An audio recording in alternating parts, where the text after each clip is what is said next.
work out every day, work out multiple times a week. I don't have time to do all that. Well, if you're one of those, you're going to love today's Wisdom Wednesday. Hi, Mark Sweeney here from Austin Dental Spa in beautiful, warming up Austin, Texas.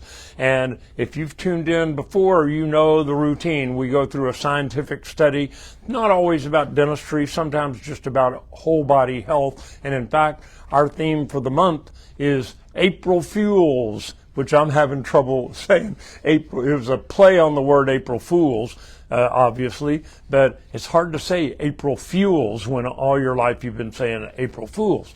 Anyway, we're talking about ways you can fuel your body, your mind, even some dental stuff with your mouth. We'll be talking about all those things today, but my study, to get to that, this study we have actually quoted before. Multiple research organizations from around the world have used this one study from the UK.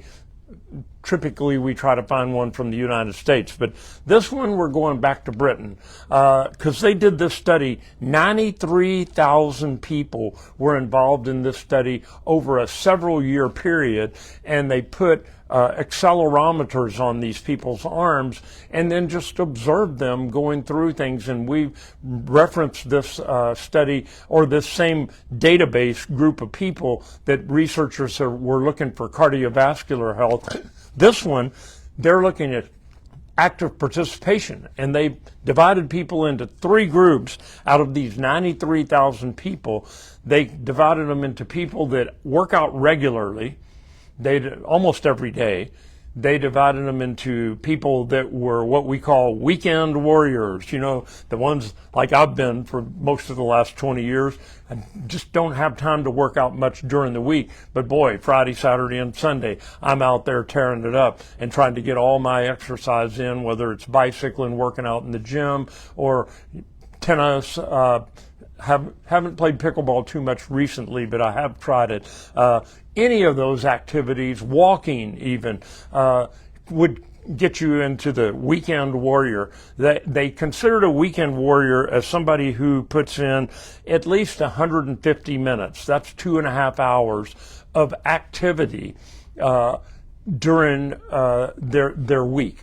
And so if you spread it out over a period of time, that counted. If you condensed it all into a weekend. And then, of course, the third category was people, couch potatoes, who don't do anything, who are basically inactive.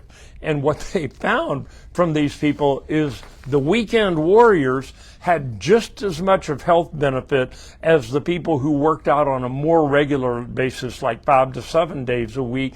They had just as healthy cardiovascular system, just as low of a risk of cancer,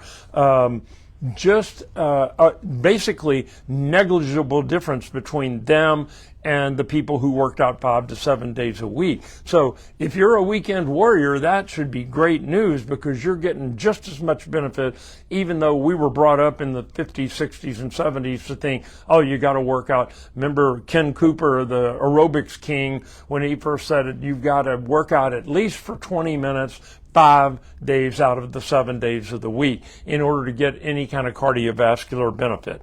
These guys say the magic number is 150 minutes, which is, again, 2.5 hours of either strenuous or moderately intensive workout, is where, you know, you mixed in with just slight workout, but you're active, you're doing stuff. So they did find in the study that the weekend warriors, especially over the age of 40, tended to have more injuries to joints and, you know, twisted ankles and stuff like that. So you want to be a little careful with your musculoskeletal system, that you don't listen to me talking on Wednesday and then go out on Saturday and go for a 10-mile run when you haven't taken a run in years. You're going to pay a price on Sunday. You're not going to be walking upstairs, and sitting down and standing up is going to be a little uncomfortable. So you want to be sensible about it and break into this gradually. But the good news is, again, just a bunch of strenuous activity over a 2 or 3 day period has just as much benefit over working out 5 to 7 days of the week. Now, last week I had a health tip about 3 types of food that fueled your body. And we talked about some ones to stay away from too. But the 3 main ones were unprocessed foods, non-caffeinated beverages, and bananas were things that add to your fuel system. Now we're going to talk about continuing to beat fatigue, which was really the subject last week. We're going to talk about 3 more food groups that can accelerate the same thing. Last week was unprocessed foods, non-caffeinated beverages, and bananas. This week, it's fruits and vegetables, lean proteins, and whole grains and complex carbohydrates. Why those groups? Well, the fruits and vegetables, pretty obvious. They've got so many minerals, lots of vitamins, minerals, nutrients found in, and fiber that are found in fruits and vegetables. The lean proteins, and lean proteins I mean eggs, skinless chicken, fish, things like that would be considered lean proteins. Even lean ground beef or Kobe beef, something like that, the really high level beef, it would be considered a lean protein as well, in small amounts.